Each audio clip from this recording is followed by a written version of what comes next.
this is, again, officially our Get on the GreenLake Gridiron event. It is brought to you by WEI in partnership with Hewlett-Packard Enterprise. James Hilliard here hosting this event. Glad to be on board.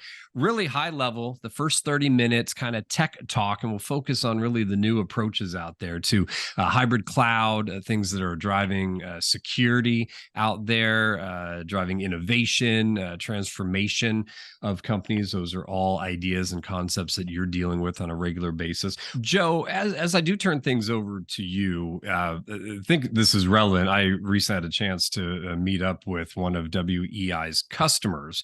One of the things that customer happened to share was that one, they'd had like the same rep for years and years and years. So that there's just a ton of familiarity that the customer had. So that goes a long way. The last thing that folks want in the middle of a big project is changing reps and everything. So this individual said, hey, rep forever. It was great. And was saying, and the next thing we're looking down the line is kind of more cloud stuff.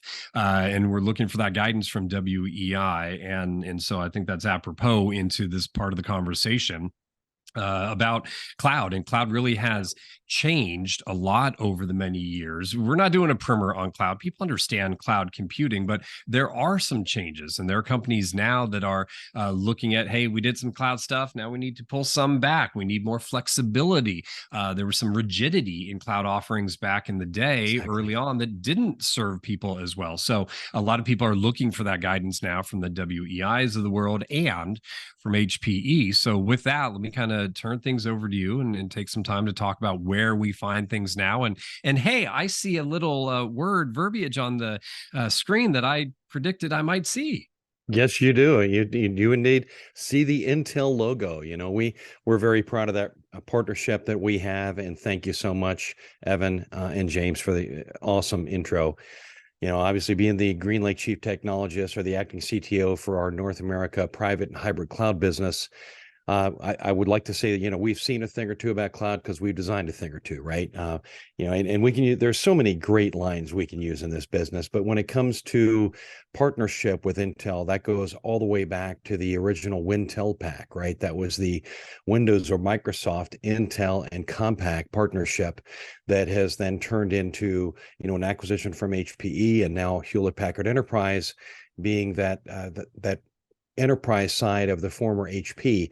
But James, to your point, we've radically changed and come a long way from even just back in the 2001, 2002 timeframe when we introduced instant capacity for x86 servers. And that was just our ability to help ensure that our customers had infrastructure before they needed it. That was really kind of one of the primary things the cloud was promising, right? Which was always having access to infrastructure before you need it. As soon as you needed it, it was there.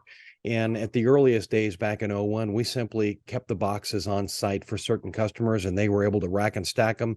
But as soon as they went online, we would know about it and we'd start billing them and they'd pay for the whole thing and then we'd send them a new one.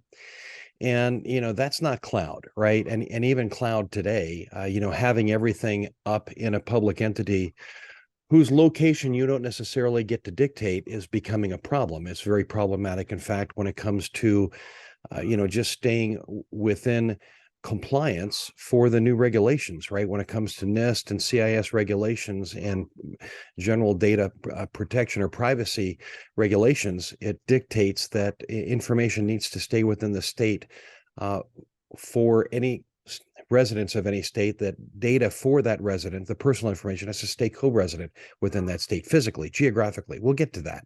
But that's radically changing the way people look at and manage cloud, right? It's not just a hybrid cloud automation and data migration and management and transformation. And it is all of those things, but it's not just that, right? You have to be flexible, right? People want to deliver IT the way they're used to. In some cases, we will always have bimodal IT. And by bimodal IT, I mean that we will have two modes, right? We'll have cloud and then we'll have traditional. And IDC and CRN, in fact, just recently increased their expectations. We've said for years that 70% of the data that is created in the world will never be fit for a data center or a cloud, for that matter, right? It needs to stay at the edge, or it needs to be processed at the edge. And as a result, we're changing the way we look at cloud as more of a delivery model versus a destination, right, for your data. Cloud isn't necessarily the destination. It's how you want IT delivered to your business. And you get to choose whether, as a customer, you may have a great IT shop, right? You may have a lot of experts, and that's great. Maybe you want to manage your own cloud, but you need a private cloud environment to do that, or a hybrid cloud that will connect into your multiple public clouds, right? And we've been engineering this solution for over 6 years, and delivering it in one way, shape, or form, going all the way back to 2001. So we've got at least 22 years of experience, during which time we've learned a lot about how people like to consume cloud. And we have finally come out with and now own the edge to cloud platform. We are the #1 edge to cloud service provider. In fact, we're recognized by IDC as the #1 private cloud service provider, delivering the cloud that comes to you. To James' point, had to get that in there, James. Yes, HPE GreenLake is in fact the cloud that comes to you, that gives you the option of doing both, having public cloud and private cloud and private IT, and being able to manage it all, see it all from one location. More importantly, not only is the cloud that comes to you, but we're powered by we're going to call it Intel, right? Going back to the earliest, as I mentioned earlier, we are now offering Intel Scalable processors, 4th generation. That's what you find in our Synergy composable technologies, our composable framework, featured within the HP Synergy 480 Gen 11, right? And while the Gen 11 name would have you think that maybe we're just on our 11th generation of enterprise servers, it's more like the 21st or 22nd generation, because these enterprise class servers go all the way back to 1984, when Compaq, in our former being, right, from going from Compaq to HP to HPE, actually invented enterprise class servers. And these days, we're helping people reinvent how they manage cloud, or how you define cloud, right? We started out with a cloud first. Cloud 1.0 was more of a cloud first initiative, where all of the CEOs and CIOs were asking of their vice president of infrastructure and CTOs, folks like me, asking, what are we doing in the cloud? What's our cloud strategy? And it may be you need to have a cloud first strategy. So we would struggle to try to simply lift and shift all those applications, stuff them up in the cloud, and hope that everything worked. And the bottom line is a lot of it worked. Some of it didn't work. Some of it doesn't work for intellectual property reasons, or maybe privacy reasons, or the cost of data, or maybe simply the amount of data, or maybe it is that the data needs to be acted upon faster than you can move the data to the cloud, get those business insights, and then get the actions back down to the place where they need to be. For instance, on an airplane, right? An airplane in flight is going to create more, roughly 4 terabytes of data per hour per engine. Hopefully there's at least 2, right? You can't wait for all that data to be transferred and uplinked via satellite link to some data center in the cloud or on the ground, processed, and then sent back to the plane to let them know that either the biometrics or the oxygen levels are too low, the barometric pressure in the plane is too high or too low, and by the time you process that information, get it back to the people in a plane, they may all be unconscious. That's not a good thing, right? Robotics in a manufacturing facility, those robotics need to have computational capability on site, on-prem, because a disconnection in the connectivity of those robots loses then the portability, the management of the location services, location tracking of those robots, and then somebody's going to have to go push that robot back into its starting position. Not a good thing to do, which is what's pushed us now to a cloud smart, cloud everywhere, cloud right strategy, and one that hopefully has no data egress fees. It's the data egress fees that are really eating so many customers' lunches and pushing their budgets way into the red, which is not a good place to be, right?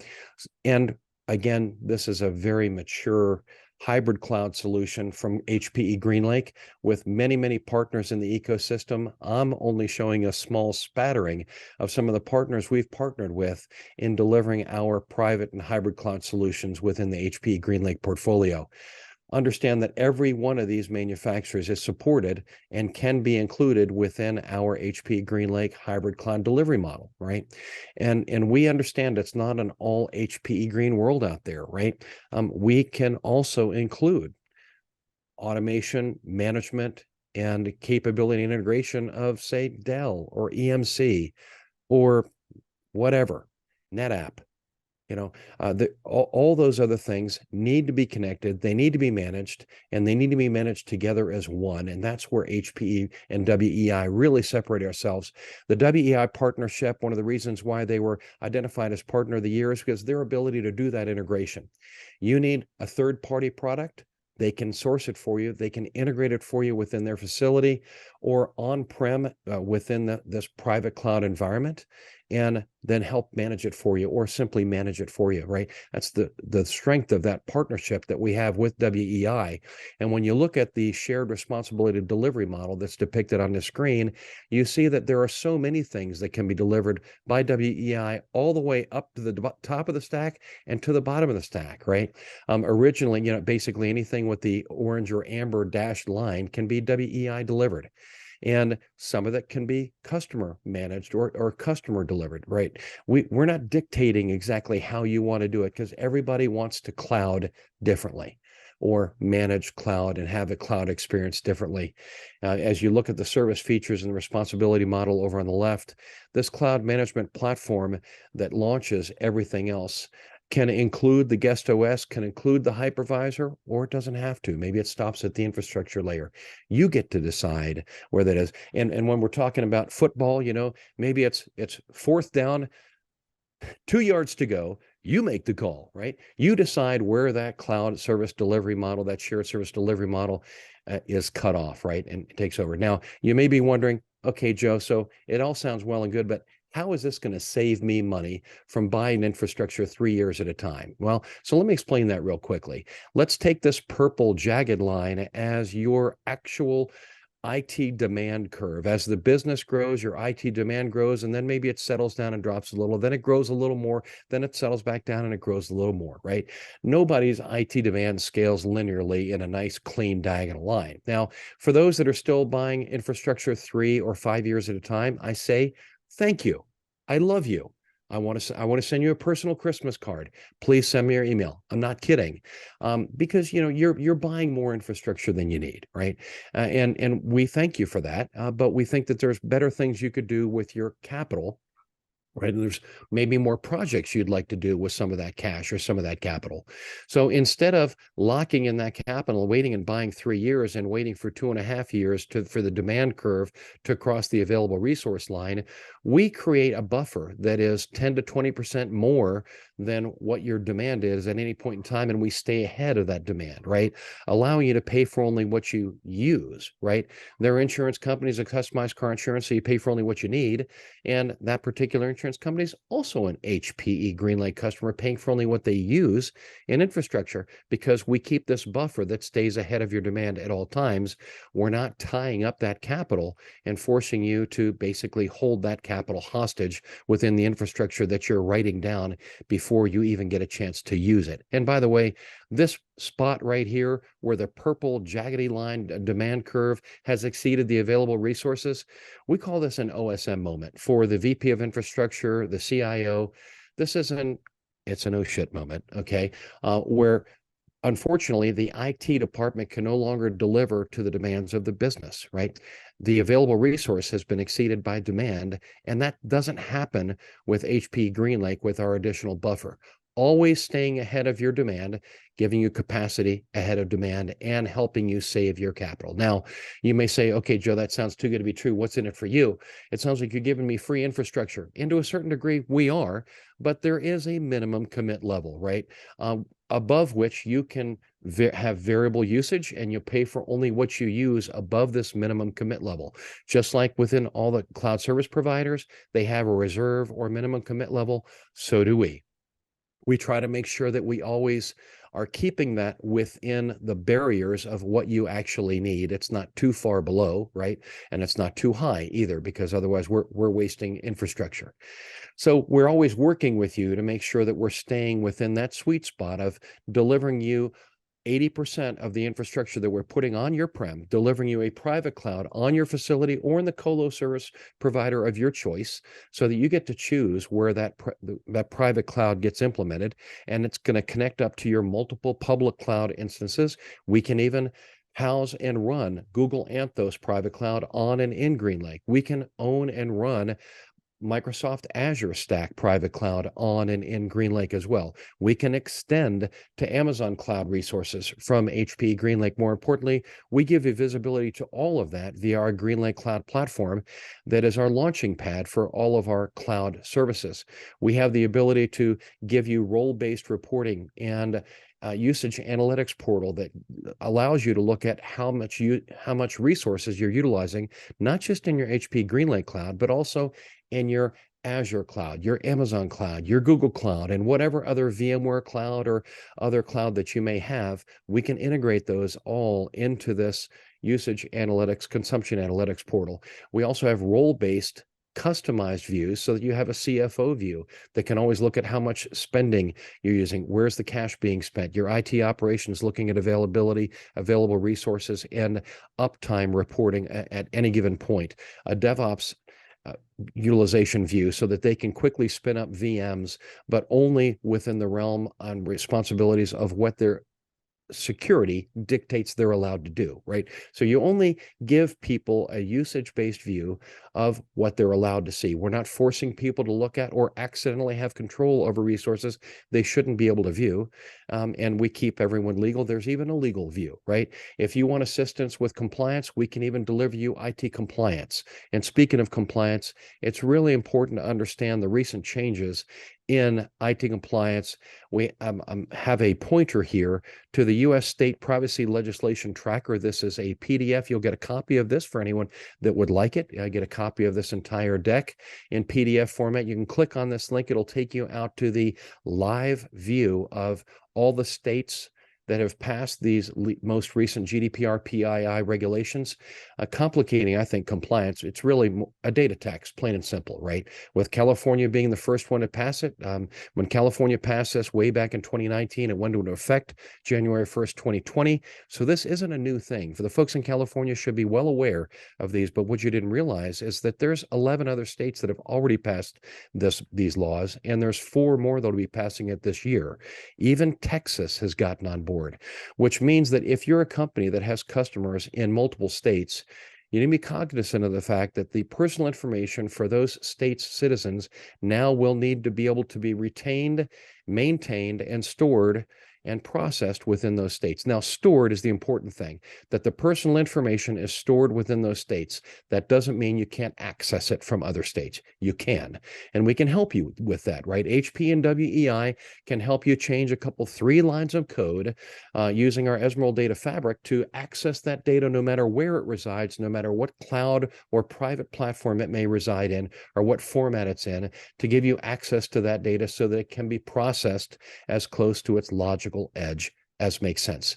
And this is the way that you get around this compliance law while complying, and you don't want to be, subject to any types of fees or fines, right? They can get into the millions if you're not compliant with these laws. So how is HPE helping and HPE GreenLake helping our customers? Well, we're helping customers from all walks of life, large, medium, small, extra small, and extra large. I can just tell you that not pictured on the screen is the NSA AI high-performance computing cloud, which is a 40,000 node, 1 million core supercomputer that we are running. It's a GreenLake implementation for the NSA, delivering the AI capabilities. The Pentagon cloud or the DISA private cloud is also built on HPE GreenLake. So those are ultra secure private cloud implementations and similar implementations, albeit much smaller, for Canterbury Health, as well as for GM Financial and Zenuity. Zenuity helping us with, we're going to call it, self-driving cars and autonomous vehicles and autonomous, devices. And with GM Financial, we're helping them process apps, containerized apps for machine learning and analytics. We're also helping banks radically accelerate the time to detect a fraudulent transaction. We're helping save people lives and process the information faster and visualize those 3D elements faster after following an MRI. So we have all kinds of examples. And if you'd like to hear more, please reach out to your HPE and WEI representatives. We have all kinds of examples from small, medium to large to holy crap big. And we'd love to share those stories with you. You can reach out and basically take a test drive of this environment. The GreenLake test drive is available at greenlake.com. That's right. It's simply greenlake.com. HPE.com. Scroll down to the bottom of the screen and you can click on the Take the Test Drive, or you'll be able to click on this link here to take through a proctored tour of GreenLake. And those are the best ways to see it. This product is so great. It really demonstrates and sells itself if you just take the test drive. Now, you can reach out to me directly, Joe V at HPE.com, or you can reach out, as Evan Tyra said here, marketing at WEI.com. We just want to help you solve your cloud woes by helping you deliver the private cloud or the hybrid cloud that comes to you. So with that, I'll stop sharing, and James, we'll kick it back to you, sir. I appreciate it. And I'm just going to get one comment from you, Joe, and then we're going to move on. I know David Andrews has joined us here, but the teamwork, and I had mentioned a little bit that obviously cloud has evolved. GreenLake has evolved since it's been out there. I no longer, in my experiences with many customers, see them coming saying, you know what, I just want the stuff and the gear. I'll go do it myself.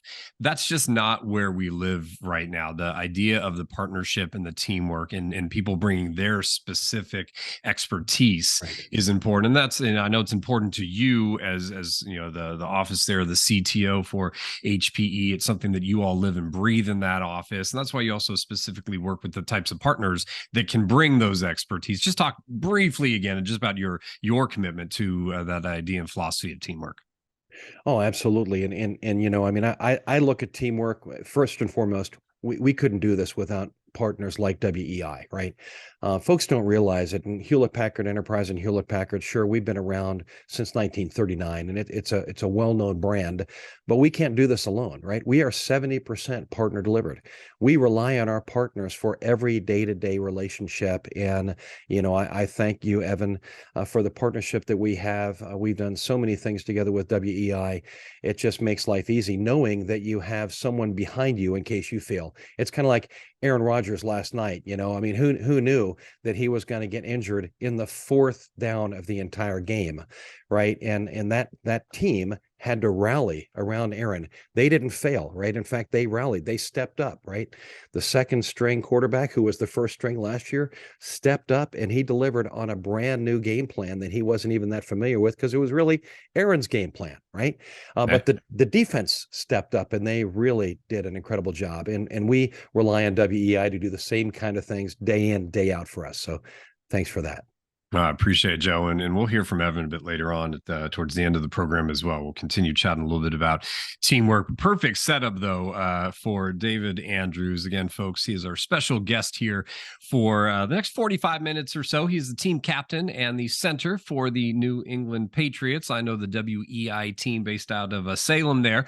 Big fans of a lot of the Patriot actions over the years, David. So we're glad to have you on board. We're going to get you unmuted. I'm also going to remind the audience that we're going to change the platform a little bit right now as well, so that we can enable all of you to interact and chat with David as well. I'll start off with a couple of questions, but want to open up to all of you. So here's what we're going to be able to do. One, you can turn, we're going to adjust the platform so you can turn your video cameras on. And then best way for me to help manage talking, so we're not all over each other, with Zoom, I believe if you look at the bottom of your screen, you either have the raise hand icon, or you might have to just click the three little dots where it says more and then raise hand. But if you hit the raise hand, I'll see that in the participant area. Then I can kind of call out something like, hey, Craig, you're on with David. What's your question? I'll do my best, like late night or morning radio show type thing. So that's what we'll do here. Also want to note, we are going to give away some memorabilia signed, and we'll have some more details about that after the event. We're waiting to have everyone that has joined us, and we'll be able to go through the list of our clients and then share some memorabilia with some of you out there. So stay tuned for more information on that. With that, David, welcome. Thank you for being here. I wanted to start off with one little question, because I saw you would come on a little bit in the middle of Joe talking a little bit of tech. So here's a question for you, David. What do you think is more complicated? Cloud computing, or a new playbook that a rookie has to get his head around at the beginning of a season in the NFL? Well, thank y'all for having me. First of all, Joe, you had my head spinning there for a while, and then you kind of brought me back down to earth there for the last 30 seconds. But I can tell you what, I could learn about 10 playbooks before I understood what we were just talking about there for a minute. So It is tough, and I think when you look at football, right, there's kind of a few philosophies, and you could probably apply this to what y'all do in some way. Um, you've got like a West Coast system, you've got kind of this zone systems, you've got power systems, and the system we run, and a few other teams run, and it's you're really not reinventing the wheel a lot of times. Um, it's learning the language, learning, certain ins and outs. And there's things you can take and apply. And, it is hard as a lot of rookies, though. And what makes it harder is there's a lot of guys over on the other side of the ball that are pretty good, too. Right. You're now at the top echelon. You're talking a little bit about iterations, right? Look, it's the game of football. We've been playing the game for a long time, but there are those iterations. Those are little things that great coaches, great players have started doing that changed the game, right? Little thing, the West Coast offense you mentioned, that was a big change out. For me, I'm a San Francisco guy, is where I was born and raised, and so that was a big change to the football system. But it was still just an iteration of what was already out there. So you're not out there trying to reinvent the wheel. I want to talk a little bit about leadership, because you are seventh year. Congratulations that you were voted as a captain for the Patriots. And you guys just opened your season. And offensive line, little banged up. You had two rookies starting. You had your right tackle. He'd missed all of training camp. You guys weren't able to walk away with the win week one. But I saw something quoted from you, which I think is why you're a captain. So I just want to share this quote with the audience and then have you comment a little bit here. But this is what David had to say after the game. He said, look, I'm proud of the way that they competed, talking about the two rookies, the way they answered against a really good defensive football team and arguably one of the best fronts in football. Not easy for people to compliment others after a loss. But I can only imagine how those words landed on those rookies' ears, knowing a guy like you, center of that offensive line, recognize the work that they did. And that goes to leadership. And that's why you're a team captain. How important is it for you to have that captain title and to be that leader to bring young guys up? Yeah, I think, it's a huge honor, something, I don't take lightly. And I think, we get asked to talk a lot about leadership and different things like that. And, and people, what is leadership? I think leadership looks so different in so many aspects, right? And people lead differently. And there might be, we've always said that there's, however many captains, right? But we have a lot of leaders on the football team that can help. Whether it's a second year player that played a lot his rookie year, that maybe has more in common with some of the younger players than I do, right? I have a family, kid, I'm not 22 years old, but they can help to bring those guys along, and they relate more to those guys. And, I think so leadership looks a lot, and you need to have leadership at all levels, if that makes sense, I believe. But, as an older guy, I think, you got to be honest with guys, and you got to tell them when it's not good enough. I think why it's not good enough and how you make it good enough. And then you need to applaud them. Like I said, I was proud of the way those guys went out there, and they competed, played good enough to give ourselves a chance to win. And then obviously we just have to be better in some crucial moments. And, those are things we talked about on Monday, and how we need to fix them. But I think, there's no moral victories. There's no, anything like that. But also when you lose or when you don't succeed, there's some good somewhere. And I think it's important to find that. And how do you build on that? You know what I mean? Instead of just being gloom and gloom. Hey, we lost. You got beat this. We didn't do this right. And you sit there and you beat that dead horse, which is important. You have to be honest. You have to tell them, and tell even me, what did I do wrong? How can I get better? And then, that's how you move forward. But there's also good. And I think you take that good and you build on it. And that's how you become a, better football player, better at anything, whatever you're doing. Timing of giving feedback sometimes can be very personal things. Some people can take feedback right away.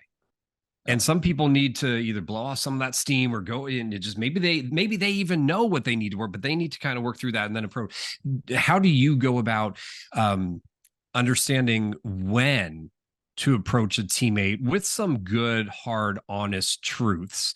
Because that happens in business as well. We might do something in the tech space and maybe we caused a problem. Maybe we didn't program something correctly. Maybe some implementation of a new technology didn't work out. And we need to, take that responsibility. But talk to me about that on timing. How do you read people to know when's the right time to go talk to them and when maybe give them a little space?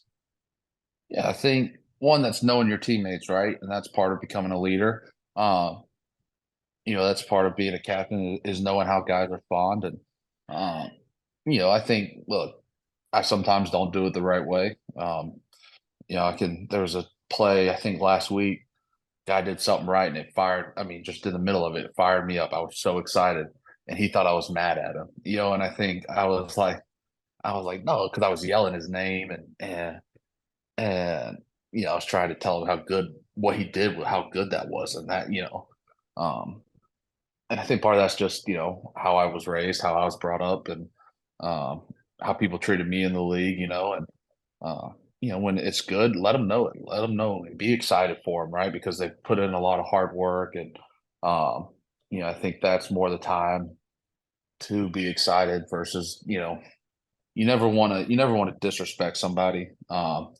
And I think it's important, in my opinion, it's important when someone messes up. That's how you learn. You don't learn by doing everything right. No one would ever learn. No one would get any better. And I think, as a leader, what doesn't frustrate me when we mess something up, that doesn't frustrate me. That's how we learn. All right, well, why do we mess this up? Let's look at it. And, we talk about lack of effort, making the same mistake over and over, and it's, then it kind of becomes either one, you don't care, or, you just don't care to fix it. And, so that's when it's frustrating. But I think when a guy's going out there busting his tail every play, trying to do the right things, he messes up. Like there's no read to try to show someone up or anything like that. Talk to him. I think sharing personal experiences, right? Like, because I've been there. I was a rookie starting week one with another rookie. Share experiences. Talk about your failures, your struggles, and how you learn. So I think that's something I try to do. I want to remind folks out there, if you do have a question for David, do me the favor, get your camera on, and then also use that raise hand function so I can see that in the participant view that I've got here. I'll see your hand go up, and then I'll be able to pick on you. You were on the line, David, when Joe was talking a little bit, and it struck me business-wise, and I think to sport very easily. He was talking about, look, you got to set your strategy. And then you have to adjust. And you live, when you get on the football field, you are living in a environment of adjust. You have to do it each play, maybe multiple times during a play, depending on what's happening. How did you set yourself up to be able to adjust so quickly, right? Having a plan, but then being able to adjust. Some people stick to a plan and they stick to it to their detriment, and it hurts them because, no, this is the plan. We got to do the plan. How do you, stick to a plan, but also have that ability to adjust so quickly? Well, I think one for us, it would be knowing the fundamentals of the playbook to say, right? If you know the details and how things are supposed to be executed, and let's say you're doing it kind of a certain way, and then all of a sudden something happens, well, you can just rely on those details and those, executions. And I think, there's the old adage, right? Everyone has a plan until they get hit in the mouth, right? And,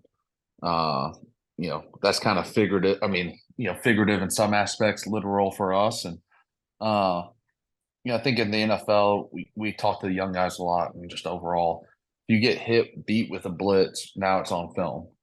So now all 32 teams get to see what happened, and you have to stop it to make it stop.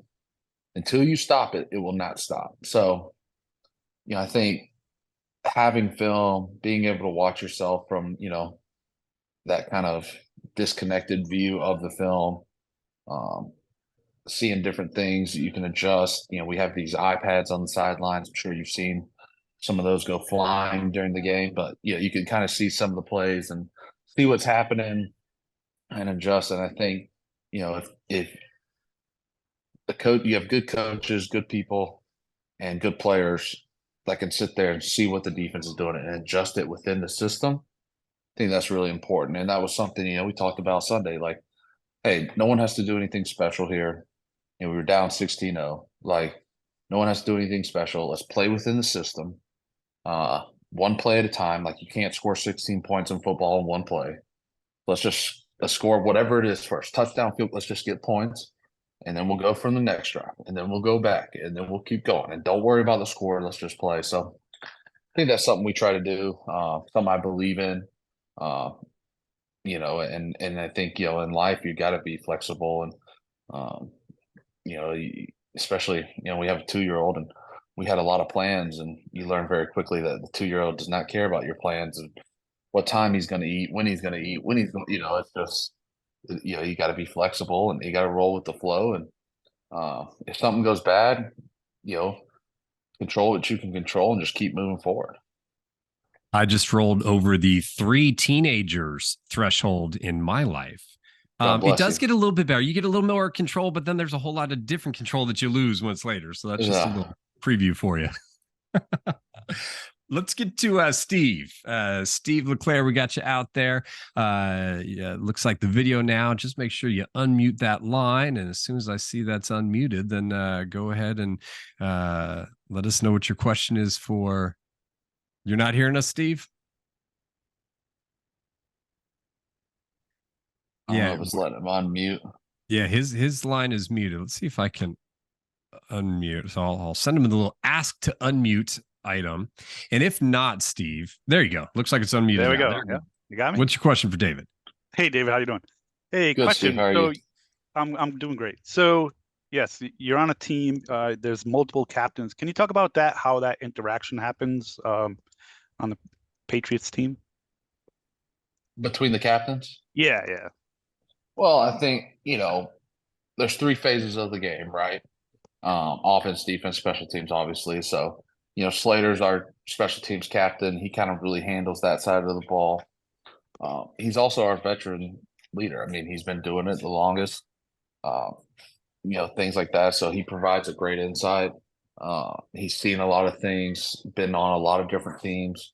And then you've got, me on the offense, Hunter Henry, Mac, and then on defense, Jawan Bentley and Dietrich Wise. And I think it's similar to business, right? You have different IT departments, finance departments, all these different departments, whatever it may be. And then within those, you also have different segments, right? Smaller segments. So like me and the O-line, like, what's going on like this week, a lot of moving parts in the O-line, trying to get those guys going, and helping those young guys and building them up and let them know it's just football. And then you've got, Hunter with the tight ends, some of the skill players, Mac, obviously the quarterback's the natural CEO of the offense. And I think, he's got an important role to play in a lot of it. With all the skill players, the O-line, the offense runs through him. So, within each phase of the game, you also have position groups who deal with different things, have different issues, different needs from the coach, different demands from the coach. So, we all just try to work together, one, to pass the message along that coach has given us, right? What is his goals? What is he seeing for this week? What does he think is important, right? I think that's our job, one, is to reinforce that, to help get those points across. And, so I think that's what we try to do. We got a great group. I've been very fortunate to be in these captains meetings, learn from guys like Devin McCourty, Slater, Tom, Dante Hightower, just a lot of guys I've been able to watch and learn from and learn what it likes to be a leader. And so just to follow up, when the shit hits the fan, are the coaches coming to you or are they going directly to players? I think it's a little bit of both, right? I think, if someone messes up on something, technique or play, they're not going to come to me and be like, go, that's the coach's job, right? if it's something different, whether it's something distraction wise or, a team issue we're having, like, hey, like, we got to sit down and talk about this. We got to figure this out as leaders, and do what's best, for the team. But also at the end of the day, it's coach's job to coach. It's our job to play. And I think that's a big thing you need to maintain. I want to jump over. Patrick, saw you raised your hand up there. So Patrick, I'll ask you to unmute as well. And then if you want to throw your camera on, you're more than welcome to as well. But what's your question for David? David, thank you so much for joining. I can't get my video up, but that's okay. That's not important. So lifelong Dolphins fan, stranded in New Hampshire. However, I think a lot of people are sleeping on the Patriots this year. I felt like the training camp, there was a lot of positivity coming out on the offensive side. And with Bill O'Brien, I just think he's going to make a big difference. But, big game coming up Sunday night in Foxborough, Sunday Night Football, national audience. Kind of a different situation for your team this year. Miami's got a new defensive coordinator coming in after 3 years with Josh Boyer. They got Vic Fangio. You still know the players on that side of the ball, their tendencies. You play them twice a year. So Miami's team, their roster is fairly intact from last season. Does that help when you're studying up for this week 2 game? And even though it's a new scheme that you got to understand from the other 3 years, does it help that you know the players that are on that roster? One, it's amazing how many times you hear Dolphin fans up from this region. You just wouldn't think that. Yeah, look, so I think something that's interesting around the league, right? There's a lot of carryover. So the Philadelphia Eagles defensive coordinator is a disciple of Vic Fangio.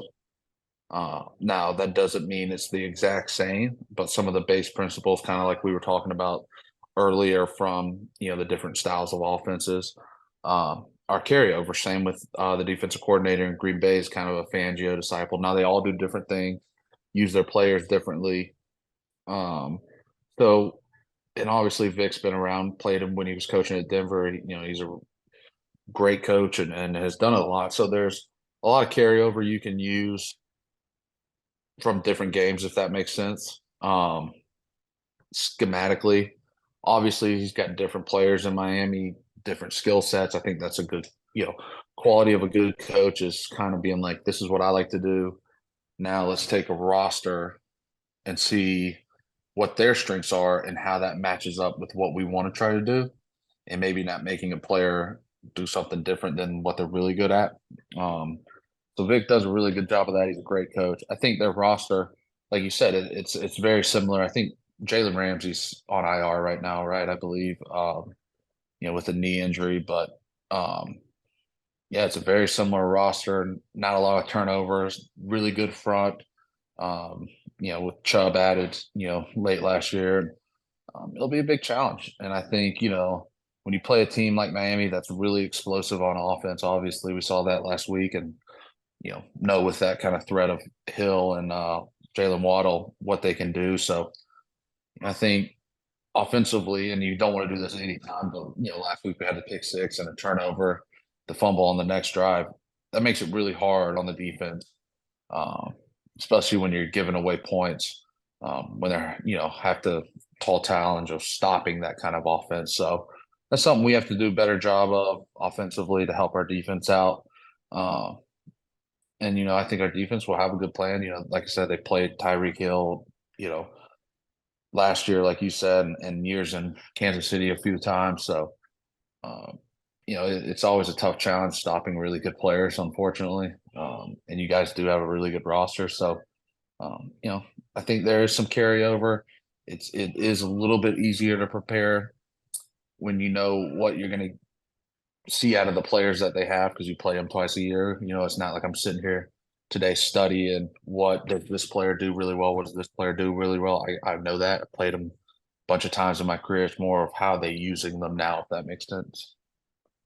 I appreciate it, Patrick. Thank you for the question there. Hey, David, you were a high school champ, played at Georgia, Super Bowl champ. You've had a lot of coaches.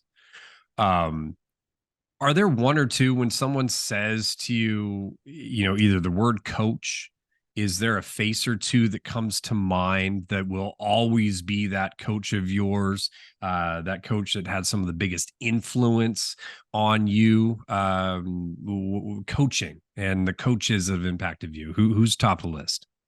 Oh man, I think, I think you got to start with Dante Scarnecchia. I think he was our offensive line coach here for a long time. He's going to the Patriots Hall of Fame, I believe, this year. He's a great coach. I owe a lot of my success to him over the years. So he's got to be number one. And I think my high school coaches, they had a big impact on my life and teaching me things. One of them actually married me and my wife. So I have to definitely be up there. And then, you got to put Bill up there. I mean, and I think at the end of the day, a coach is a teacher. They're nothing more, nothing less. And a good coach is honest with you. And a lot of times that honesty is not fun to hear. But a coach has to let you know when it's not good enough. And I think that's very important. And I think it's even more important when you win.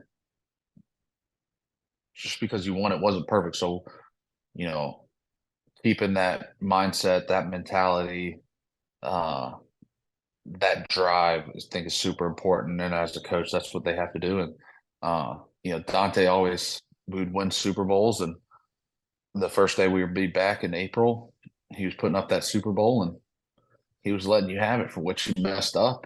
And I think that's important because that's his job. And he could have just moved on and hey, we won the Super Bowl. Great job, guys. You guys are so good.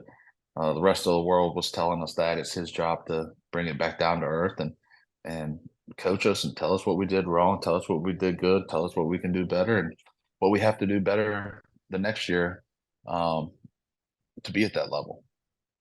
I'm going to come to Kathy here with a question in just a second, but I believe you said 2-year-old. Do you want to coach something down the road when said 2-year-old is ready to take some type of field or court or something? I think, my dad coached me in all my sports until I got to high school. And I loved it at times and I hated it at times. And he was really hard on me. And in baseball, I was not a good baseball player. And so that was hard because he demanded a lot of me, which I appreciate. I think that's important. But I just couldn't respond. I couldn't figure it out. I couldn't fix the problems I had. But then in football, I could. And that relationship formed and blossomed. And I enjoyed, looking back at a lot of the times we spent together doing things and being in car rides and practice and getting in trouble and having talks, that sometimes a father and dad need to have versus, mom and dad and different things like that. And so I don't know. We'll see. I want to coach something when I get done with football. I think at the high school level would be important. People talk about college and NFL, but it's a huge time commitment. And I just, our coaches work crazy hours. Like we work a lot and obviously we're taking the beating, but the coaches, I mean, the things they do is ridiculous. And I respect the hell out of it. And I appreciate it because they're trying to put us in the right spot on Sunday. And they're giving their all, but I don't think that lasts for me after this.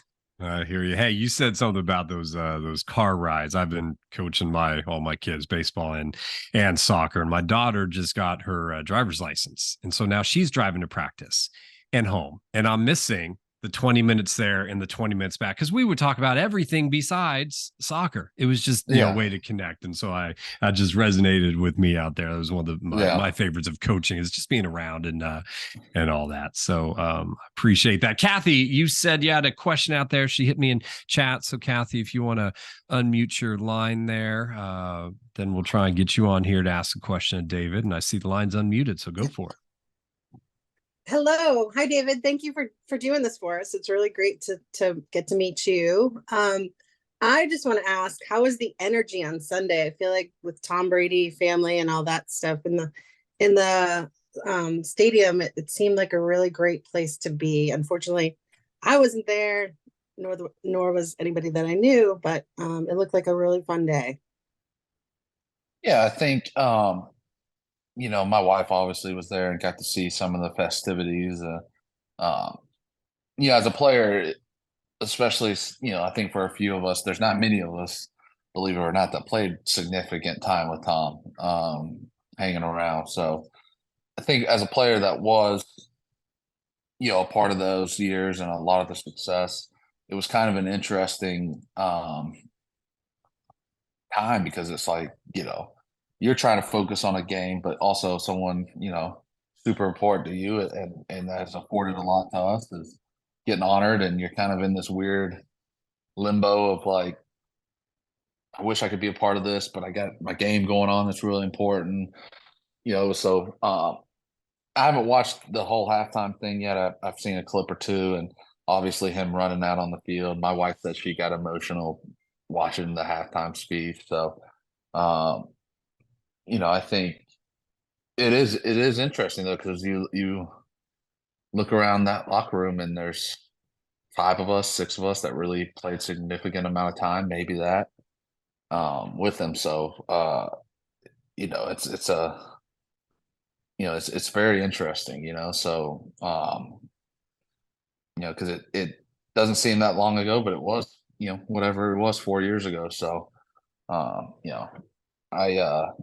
Gillette's always a fun place to play, though. I think we have a great fan base. I, would always tell my buddies that my first few years, they've been up a bunch and experienced it, and it is a great environment. And obviously, anytime he's going to be in the building, it's going to be a big deal. Is there a place, David, that you'd love to play another football game again that you may or may not have? I'm talking maybe your high school field.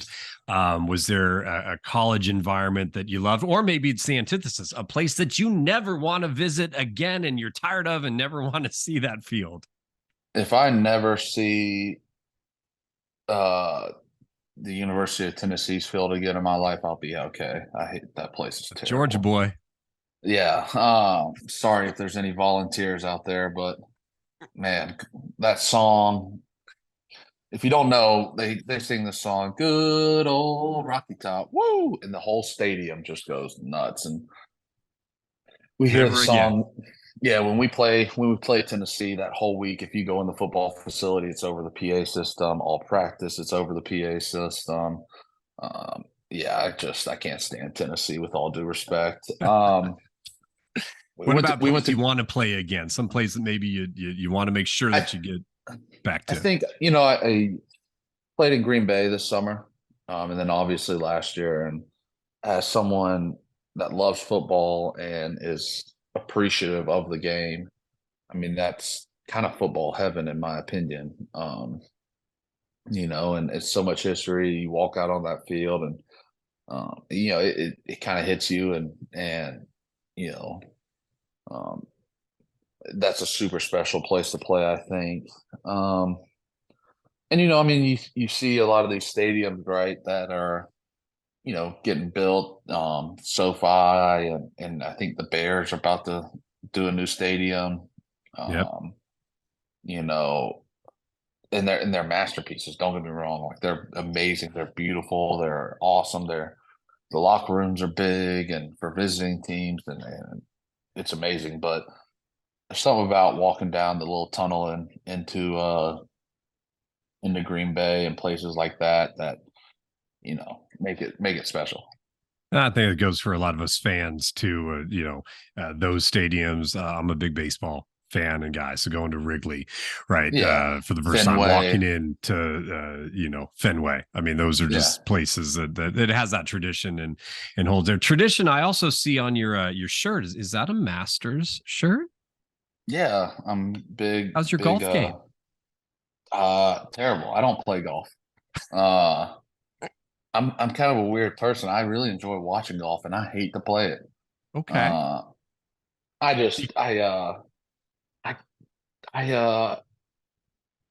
No way I'm ever going to be good at it. And I don't need. I like to hunt and fish a lot. I only get so many few weekends a year that I'm not doing something. So you don't I'd want to rather frustrate yourself chasing a ball around for 4 hours? Yeah, I'd rather spend those hunting and fishing Right. if I'm going to be away from my family. But I enjoy the Masters. I grew up going. I've been invited to play before, and I don't get down to the tournament, but I got a buddy that goes every year, so I make sure he sends me a bunch of the gear. Well, let's run here for a second. Who currently on the Patriots? Who's your best golfer out there these days? Let's see. First one to leave film to go hit the links. Well, the problem is when we're up here working is usually not the best golf weather. Right. Little snowy. There's less and less guys that are staying year round. We stay year round. But Kyle Van Noy, he's not here anymore, but he used to be a big golfer. Goskowski was a big golfer. I'm trying to think if there's anyone right now I know that really hit it hard. I don't know if there's anyone that's like super committed anymore. I think, that ebbs and flows sometimes with the team development. Yeah, I think, and different teams, there's more golfers. I think I'm trying to think if there's just anyone I'm thinking of that's like, yeah, that guy is trying to get out there as much as possible. And I don't really think so. I know not right now. Max played a little bit. Jacoby Myers was getting into it last year before he left. And so you got guys more and more coming around to it. Yeah, and it's a secondary for a lot of guys out there. Melanie is one of our producers behind the scenes here. She saw you at a Panera, and it leads me to ask you, what's your routine pregame and postgame for fueling up? I worked with the Niners for a while, traveled with them as a radio guy. Every time we got on the plane after a game, bucket of chicken, like full bucket, full chicken, a couple beers, a lot of carbs going in. What's it like these days for you guys in terms of pre-meal and post-meal? Yeah, I think everyone's different, right? And the one thing that's kind of wonky in the NFL compared to college is the travel and the schedule. Really you play on Saturdays in college. Here you're playing Thursdays, Mondays, short weeks. You're going, like you said, you're going West Coast to East Coast. And now in college, you're going to start seeing that a little more with some of these realigning of conferences. But, really, we didn't travel much in the SEC. And, I think our longest trip was to Missouri. So you weren't dealing, there's nights we walk in at, get back, land at 5 a.m., go home, sleep for 3 or 4 hours, and you're back at the facility at 10:30 a.m., starting the day. And it's very different. And I think as a young guy, that was hard for me because it was, like I said, you're getting back late, you're got a short week, then you're on a long week, then you're playing on a Thursday, and then you're playing Monday. It's just very interesting. So you're playing at 1, you're playing at 3, you're playing at 8, time zone. So for me personally, I think beforehand, I if it's like a 1 o'clock game, wake up, breakfast, pancakes, some type of French toast, oatmeal, some type of carbs, some protein, and then usually a smoothie like 10:30, 11. Fruit, banana, probably something with some bananas in it, more carbs, things like that, and then that try to carry me through the day. And then after the game, if you're at home, we usually order pizza. That's kind of was our thing last year, me and the wife. And if people are in town who doesn't love pizza, we like pizza. Right. It's easy. Simple. We also have some food after: chicken fingers, hamburgers, hot dogs, things like that. Take some of that stuff home. But I think you try to be smart after games. It's kind of like whatever I can get just to get calories back in. Yeah, to rebuild you. Yeah, you just expended yourself for 4 hours and your body just went through about 75 car wrecks. So, Right. And it's different for everybody. I have trouble keeping weight on, so I know when I need to put more in, take some out. Different types of foods, like I try to avoid sugar because if I start eating sugar, the next thing you know, it's a pint of ice cream a night. So I try to avoid that stuff. So I think everyone's different, right? And everyone has different body goals. We get fined if we're overweight. I think it's $790 a pound. So, yeah, you don't want to be overweight in this Yeah, league. you don't want to have that coming down the So line. I think, everyone's different. Everybody's body's different. As an offensive lineman, I get a little bit more leeway though. I was going to say there's some guys on the team that might get a little more leeway than others. Before we'll be wrapping up here shortly. And folks, if you have any final questions that you want to get in, again, get your hand raised. I wanted to come back to a little bit on the kind of business front of things as well. And it goes to resilience. And you were out the 2019 season. Some illness put you on the sideline. And to be sidelined and then come back and still play at such a high level, still have the trust of the team to be a captain, still be able to lead like you did. What gets you through? What got you through having to watch from the sidelines and really be resilient? Because it happens to all of us at different stages, different ways that we might get sidelined. Sometimes it's in business. We might get passed up for an opportunity and we have to watch someone else do something we want to be desperately doing. How did you, what type of resilience did you have? How did you get through that time? Yeah. So for those that don't know, in 2019, I suffered a pulmonary embolism.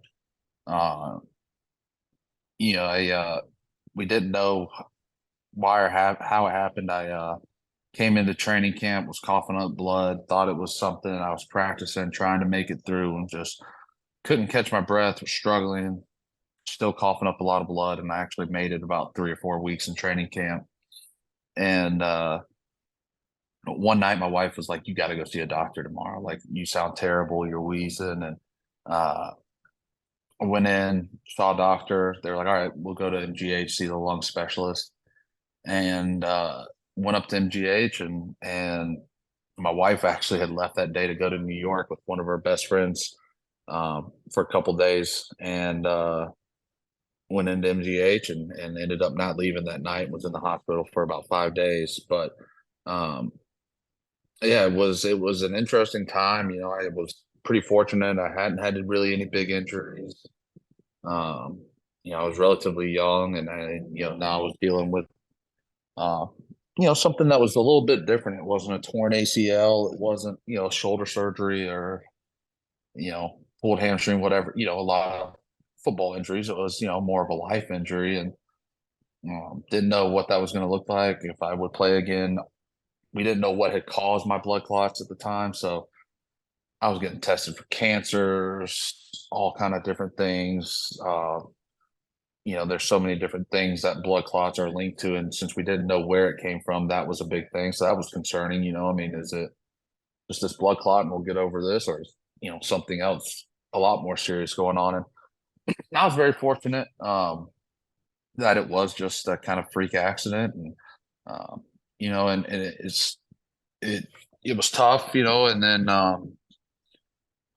it was tough for a little while, and I think, but it goes back to that whole controlling what you can control, right? And I couldn't make myself better. I wasn't going to be better that year. That year was what it was, and I wasn't going to play. And hopefully, I was going to get the chance to play next year if, I passed all these scans I had to do and checkups and different things. And, I think that it was a big year for me because it gave me a lot of perspective on different things and things I took for granted, the mundane things that, we complain about. And, I'm tired, my body's sore, I'm practicing, and, I'm going through hard time, and, I took the game for granted a little bit just because I'd been so fortunate. I've been playing a long time, and, but there was also a lot of good in it. And I think no matter what, kind of talking about earlier, right? Like,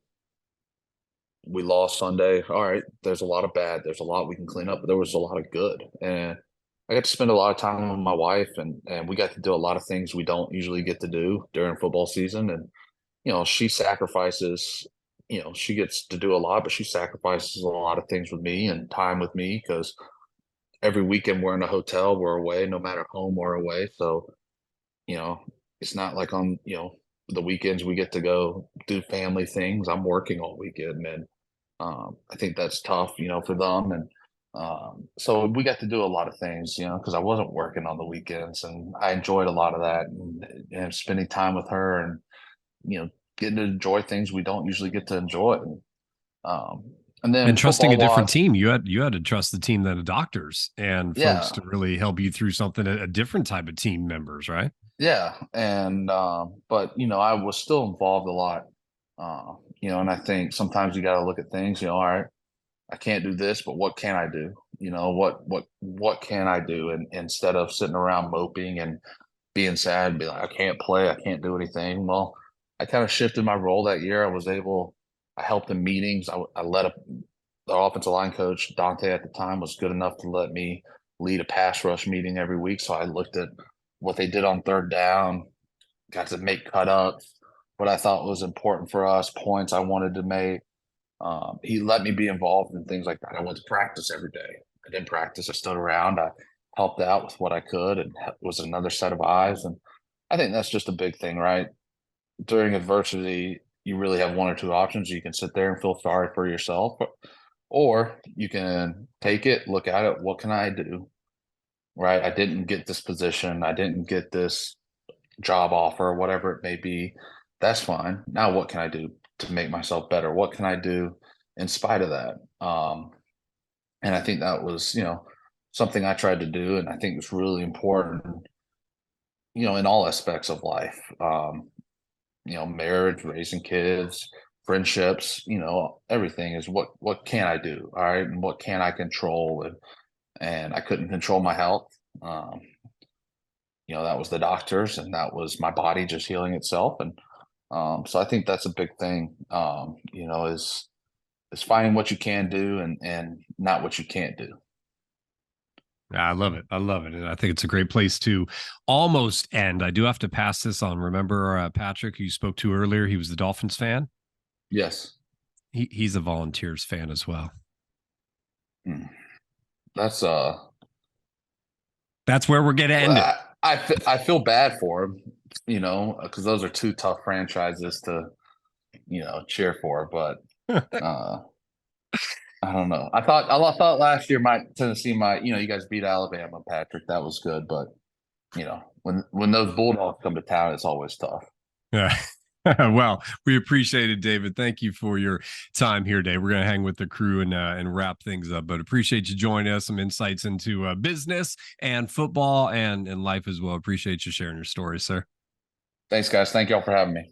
All right. Take care. Folks, I hope you enjoyed that conversation. I sure did. There was some fun insights there with David and Evan and Joe. I just want to take a quick little moment just to let you guys muse a little bit, just hearing some of the thoughts on teamwork, leadership.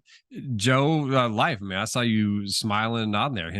David just saying, look, sometimes things happen. You got to know what can you do in all that. So I'll invite both you guys again, unmute yourselves and just any comments, Joe, on kind of the idea there of what you heard from David in terms of that. And I think we're trying to unmute here. I'll send you if I send you that little ask unmute, I think it lets you do it. And so I just sent Evan as well. So okay, we're unmuted. Yes, yeah, indeed. there you go, Joe.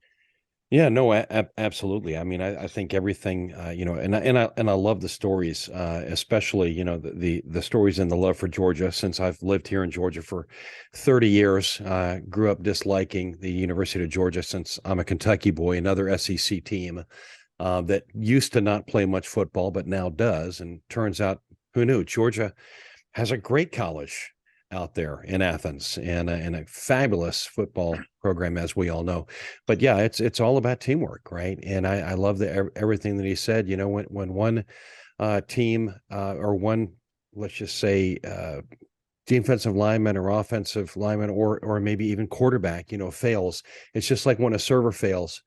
you have safety in numbers, you have backup in numbers, right? That's what clustering technology is all about. That's what cloud computing is partially about, right? Having other systems available and other people or resources available to step up and step in when needed. And Evan, I alluded to when I introduced Joe that had actually spoken to a WEI customer and was so thrilled that customer was to have had their relationship with the same sales rep at WEI for such a long period of time, that personal relationship goes a long way. And sometimes I think some businesses forget that the business is people to people. It's Evan and James working. It's David and Joe working together. It's not just company A and company B. And the environment at WEI is very team centric, is very personalized, has been my observations. Just talk on that for a brief moment. Yeah, I think that's spot on. I mean, obviously we have all these awards and certifications, which are great. We've been partnered here with HPE, but the real awards really come from our customers. So at the end of the year, we can send out line or survey cards. Our average tenure with our customers is over 10 years, which really shows the commitment to the partnership. So it's really important to us. I mean, Dave was talking about having different teams, even internally, different business units. There's leaders on each team.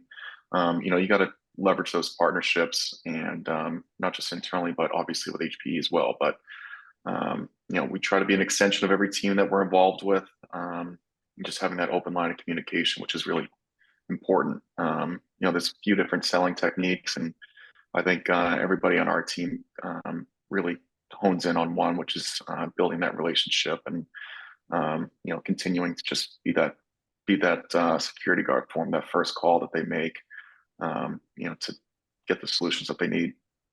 Well, definitely for those of you that have joined us here today, if you're already part of and involved with the WEI family, then of course stay in touch with your reps and your client executives and everything, and they'd love to hear from you and continue those conversations. If you happen to be new to the team, I believe we put out that URL earlier, or the email address was marketing@WEI.com, so you can get some more information, reach out. And Joe gave his Joe V at HPE. It's one of the best emails out there. So if there's anything that you want to reach out to him, you can.